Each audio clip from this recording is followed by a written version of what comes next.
Now it is. Okay, all right, wow, look at that. We're smart. The voice of, not Alexa, but something similar. Okay, calling the meeting to order, 9:41 a.m., Thursday, April 9th. Good morning, everyone. My first EZB meeting, very excited to be here and see all the members in person. We will start with roll call to verify. Yes. Okay, quorum. Commissioner Mayuga, Present. Shamanda Graham, Present. Joseph Gregory, Present. Elizabeth Nauer. Present. Madeline Legori, Present. Elizabeth Mayer, Present. Russell Bakunis, Present. Matthew Schneid, Present. Scott Higgins, Present. Douglas Swan, Present. Lisa Urban, Present. Jared Whittington. Present. We have quorum, 12 out of 12. Amazing, thank you. Perfect attendance, making me look good already on my first one. I like this. I think I had something to do with it. Now let's just move on to the minutes from the December 4th, 2025 board meeting. Are there any corrections that anybody feels are necessary? See a lot of shaking of the heads, like that is a no. Okay, can I have a motion to adopt the minutes? Lisa, okay. Second. Thank you, Madeline. All in favor? I'm sorry, I'm abstaining just because I wasn't here in December, so I wouldn't want to. I'm also abstaining because I wasn't here. Mallard. Minus Elizabeth, myself. So I then go, are there any objections to the motion adopting? Oh, I have to abstain. I Okay. also was absent. Okay. Are there any objections to the motion adopting the minutes of the December 4th, 2025 ECP meeting? Seeing none, hearing none, the motion is approved with 3 abstentions. Yep, Okay. Good, good. all right. I'm following the directions here, proper protocol. Okay, and now if I could have a motion to go into executive session? Motion. Alan, thank you. And a second, Joseph, thank you. Are there any objections to the motion to go into executive session? Seeing none, hearing none, the motion is approved unanimously. I have an observer with me who will have to wait outside while we're at. Perfect, thank you so much. Okay, Okay. please hold while I put the recording on pause. Thank you. Did you get the- Oh, We're recording. Yes, Do we need to move anybody back into the meeting or have they left? yes.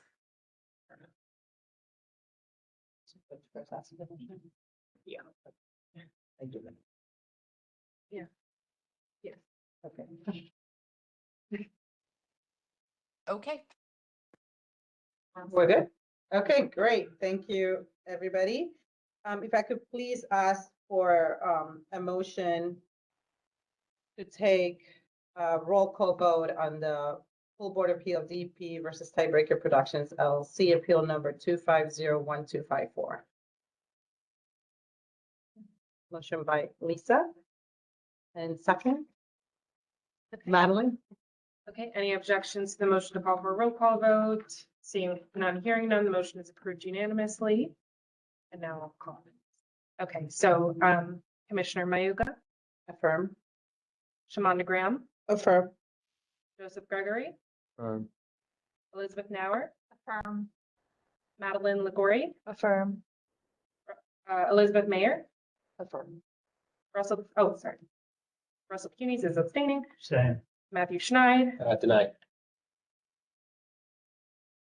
Scott Higgins. Same. Oh, right. Douglas Swan, Tonight. Lisa Urban, Affirm. Jared Whittington. Affirm.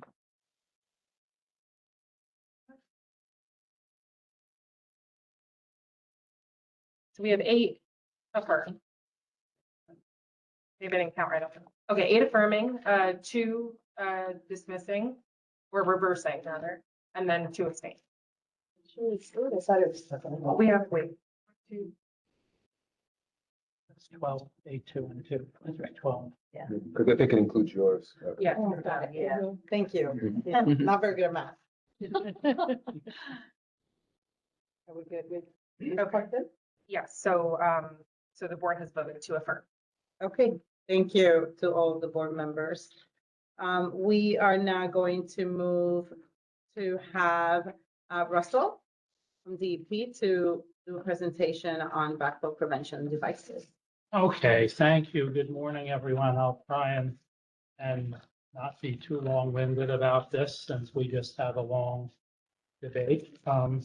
By way of explaining why we're having this presentation, in case you're wondering, if you were on the board before 2020, you know that at every board meeting for years and years and years, DEP made requests to the board for cease and desist orders related to backflow prevention devices. A backflow prevention device is basically it is a one-way valve that is installed on the water service to a building. It allows water to go into the building and does not allow water to go back out of the building. Why might water go back out of the building? If there is a drop in water pressure in the water main in the street for any reason, the most obvious one of which would be a break in the water main, which would cause a pressure drop. It could cause water that had entered a building to come back out of the building and enter the water supply. There are a number of things that can happen to water once it goes into a building, which would cause us to not want to have that water go back into the water supply. Hence the requirement for backflow prevention devices. This is a requirement of New York State law. It is in the New York State Sanitary Code. And whoever supplies water to a given city or jurisdiction is responsible for enforcing the backflow prevention requirements in that jurisdiction, which means that in New York City, it's DEP. The section that we enforce is a section of our rules, which is 2004D. And 2004D is promulgated pursuant to the water code in the administrative code. And section 2004D provides that when DEP determines that a given building needs to have a backflow prevention device, DEP will serve a commissioner's order on the owner of that building, requiring them to install. If they comply with that order, fine, all well and good. They're then required to have the devices tested on an annual basis going forward. If they do not comply with that order, they are then given a summons by DEP for failure to comply with the commissioner's order to install the device. Installing the device involves hiring an engineer or an architect to prepare plans, which have to be submitted to DEP for approval, and then hiring a licensed master plumber to install the devices in accordance with the approved plans. So if you look at the second, this slide, the second slide, what is it? Again, it's a device installed on the water service line right after the meter. It lets water in the building, but prevents it from leaving the building. And it's required under the state sanitary code, and it does actually happen. There are a couple of examples cited in the PowerPoint in Texas and in Chicago. There is actually a website or something called the American Backflow Prevention Association, where all backflow incidents are reported by this group. And we actually do occasionally encounter a building where the meter is running backwards. meaning that instead of the meter going up because water is going into the building, the reading on the meter is going down because water is leaving the building. It's rare, but it does actually happen. So just in terms of who has to do this, so in terms of what the building is used for, as you can see, anything industrial, anything medical, labs, laundromats, you wouldn't want water once it goes into a laundromat to be back in the water main. Dry cleaners, not really so much anymore because most dry cleaners are just places where you drop off clothes and they don't really do the dry cleaning there anymore. Anything with food prep, so any restaurant, commissary, anything that prepares food, bars because they have ice machines and soda guns, and you don't want either ice water or carbonated water going back into the water main. Hair salons, car washes, and funeral homes only if they do embalming on site. And then the other criteria can be what the building is equipped with. And so buildings that have a fire service, because a fire service is a separate line and water sits up in that fire service for years if there's no fire. If the sprinklers never go off, there's water in those pipes for years. So we don't want that water going back into the water mains. Large boilers, multiple services, these are kind of plumbing sorts of aspects of things. If there's a roof tank on top of the building, and if there's a swimming pool, makes sense that we don't want pool water back in the water main. So as I said, before COVID, at every board meeting, we would have about 20 of these things that the board would approve.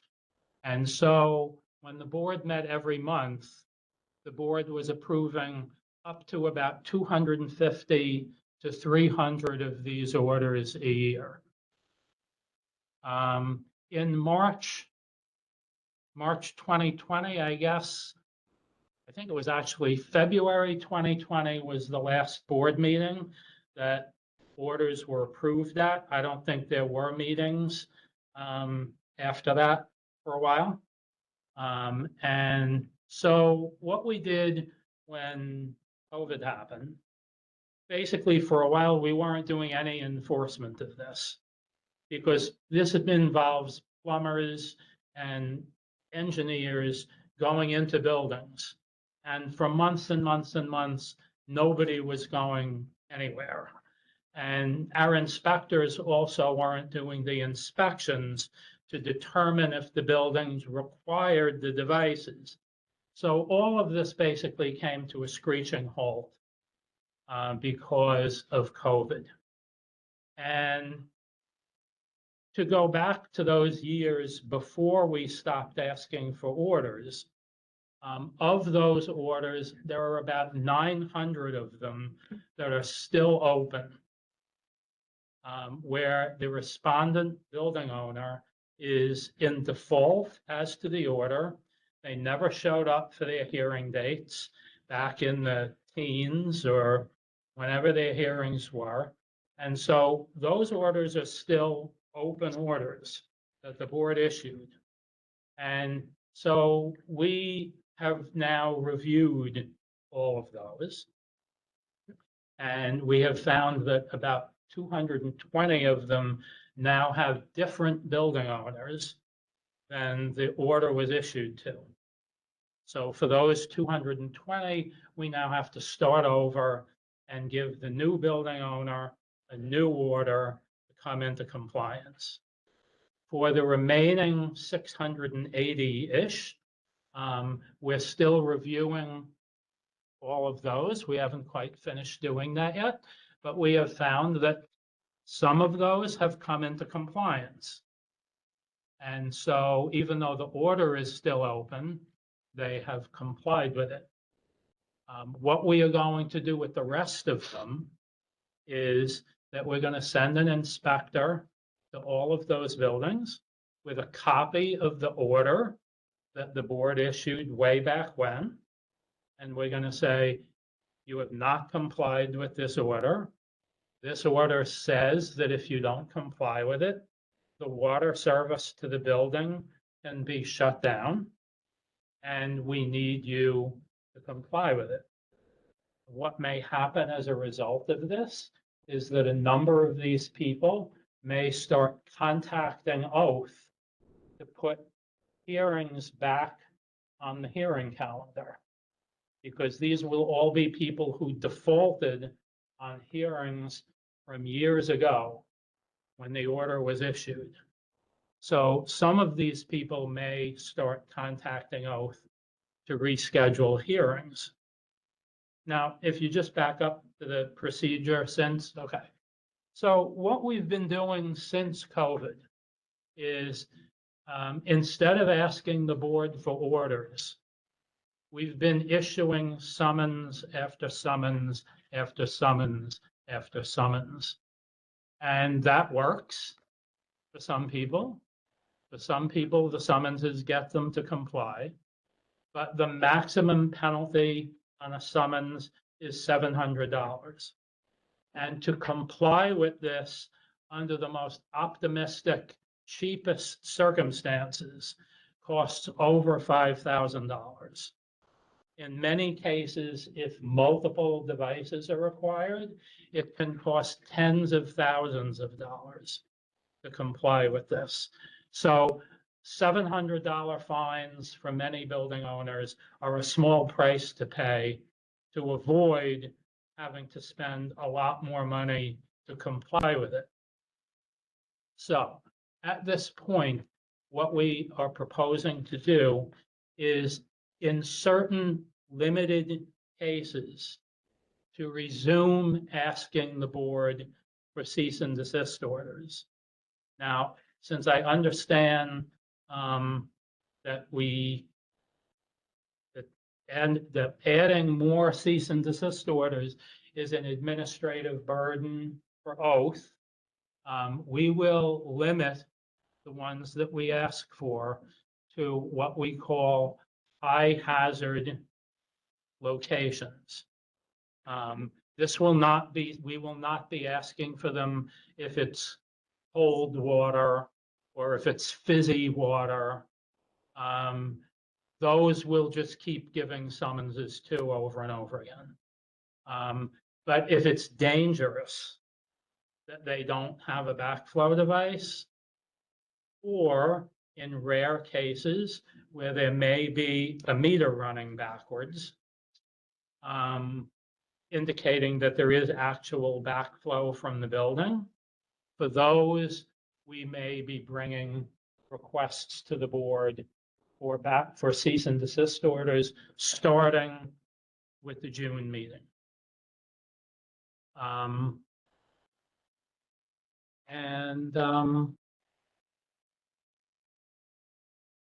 Yeah, so I guess that covers everything in the PowerPoint. And does anybody have any questions? Yeah. Just a quick question about the like meter running backwards situation. If there is like some ancient water tower that's like also not complying with those requirements, like Legionella related requirements, does DEP have the ability to like cut off water service on an emergency basis because there's like a real imminent hazard, or would you have to go through this cease and desist process? Yeah, so the thing is that turning off water basically shuts the building down. So turning off water is complicated, and it depends what the building is being used for. We do have the ability under the water code to do that, but it's not something except in an extraordinary circumstance. Like there is one building that has had some recent backwards meter readings. And they actually have a hearing on their summons scheduled for tomorrow. So we're hoping that they show up and tell us that they're coming into compliance. But if they don't, they may be in the first group for the June meeting. I have a question on the use of the building for the equipment. Mhm. Who doesn't get to have to do this? So it's based on all of the, between what you use the building for Right. and what equipment may be in your building, even if you don't use it for any of these Mhm. purposes. Right. Is it? So, yeah, so, just so. Like, what's the applicability on the number of buildings in your? Yeah, so there, I mean, for example, large boilers with over 350,000 BTU Mhm. would take in pretty much every apartment building in the Right. city. Right, that's what I was like, it sounds like almost every building. Yeah. in And, the and city these would be things, covered by the that. way, are not made up by us, these criteria. Mhm. The State Department of Health has a very thick book that sets forth all of these guidelines that the water supplier is required to use in determining who does have to put these in. So this is not coming from DEP, this is coming from the state. Yeah, So this was for informational. to prepare ourselves. I was going to say. So it sounds like this beautiful presentation is because we are going to have lots of work to do. So what I would propose, what I'm thinking is that when we get the materials, perhaps we can, have a way to sort it. Obviously, we'll have to vote on them, but if you can come up with a way where we can do like bundle voting, maybe we can help clear out what you have. Well, I think that if I remember correctly, back to 2020 earlier, that the backflow requests used to be voted on as a All group, one. Yes, not yes, individually, yes. because they're all the same. They were all exactly Mhm. like the same. My practice was just to look through them, make sure that I didn't have like a client in there. So I didn't need to recuse myself from, but they were all the same, like. Yeah, I think there was Like- one issue, we were concerned, we started getting concerned when it was residential. That's usually what I look for, are there going to be just regular people out of water and now they really Yeah, don't we, have a home? it's probably, we probably will not be bringing residential ones to you because residential ones are generally non-hazardous. Okay, It's usually what the state calls, what do they call it? Like aesthetically objectionable. There's hazardous and there's aesthetically objectionable. We will not be bringing you aesthetically objectionable. well then bring it up, Only hazardous. let's clear this backlog. So, And I just want to put on the record that I thank you for thinking of oath and any administrative burden, but I don't, oath is not going to take a position on whatever enforcement DEP also wants to do and bring to the board to issue orders. So I just want to make Yeah. it clear that you do what you got to do. And then oath will just have to figure out how to do its Yeah. work. yeah, Okay. we'll try and focus on the ones that are really a Because you want to. not high because- priority. Yeah, absolutely. All right. Any other questions or comments about presentation? Okay, clear those calendars, we'll do some reading for the next one for June.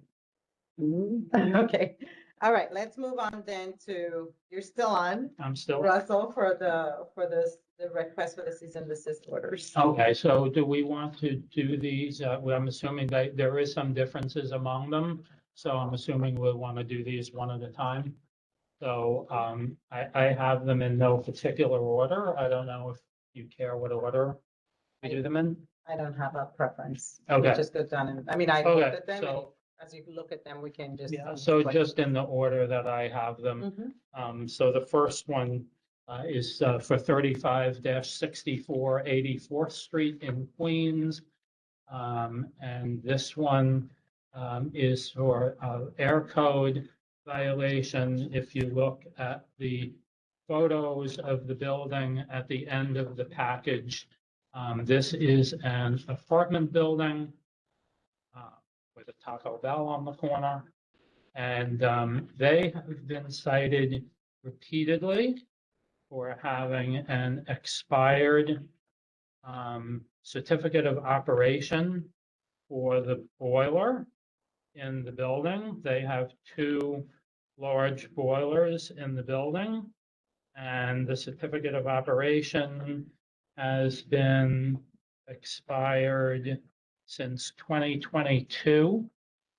And they've been given a series of violations beginning in 2022.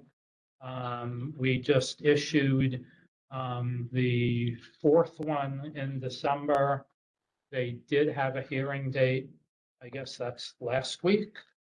And I don't know what happened on that hearing date, but because of the repeated summonses and the continuing failure to come into compliance by renewing the certificate, DEP is requesting that the board issue an order to cease and desist. No questions, please. Are there any objections to the motion approving the cease and desist order? Seeing none, hearing none, the motion is approved unanimously. All right, the next one I have is 1010 44th LLC, which is 1010 44th Avenue in Queens. And again, from the photo at the end of the package, oh, there's a scaffolding on top of the building. This is another apartment building. This has a boiler again with an expired permit. And we have repeatedly given them summonses for the expired permit. Permit on this one has been expired for a long time, since 2013. And we've given them a series of summonses. And again, I had one that was on for a few days ago that was issued in January. But based on the repeated summonses, continuing failure to come into compliance, DEP is requesting that the board issue a cease and desist order.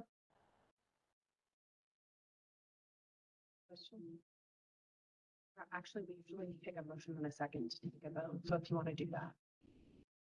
Okay, you call for a motion. Motion to take a vote on this cease and desist.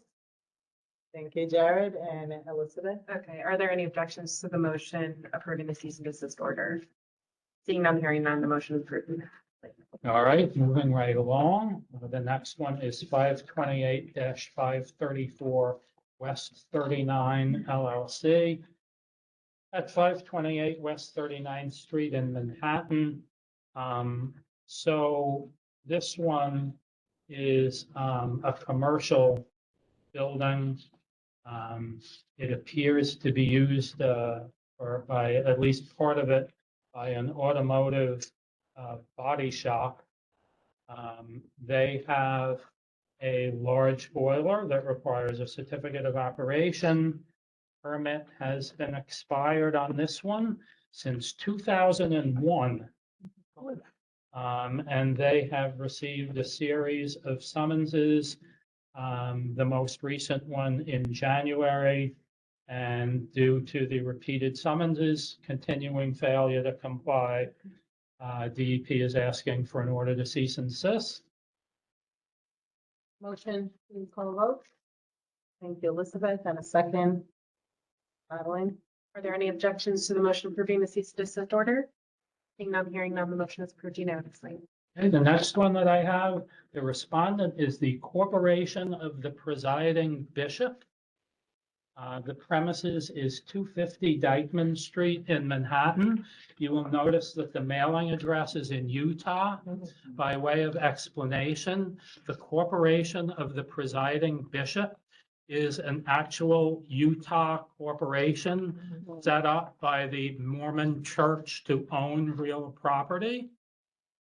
So this property is owned by the Mormon Church. by the corporation of the presiding bishop. And as you can see from the photo at the end, however, it is a commercial building that has a bike shop on the street level. There is a Mormon church, apparently, I believe, right around the corner, if I remember correctly. So they own the property. The boiler, the permit has been expired since 2003. And they've been given 3 summonses, the most recent one at the end of December. And because of the repeated summonses and continuing failure to comply, the EP is requesting an order to cease and desist.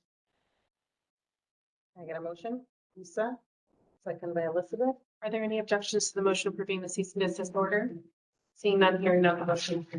It's just a quick question. These ones that haven't renewed their permit for solar, are these like number 4 fuel oil This is just, boilers or? these kind of come into the enforcement realm as kind of cleaning up the database kinds of projects. They'll go through the database, they'll see somebody's permit has been expired for So you don't 20 know why. years, and we start issuing them summonses. And then after we issue a few summonses, if they still haven't renewed the permit, then we come here. Okay, next one, East 85th Street Associates LLC.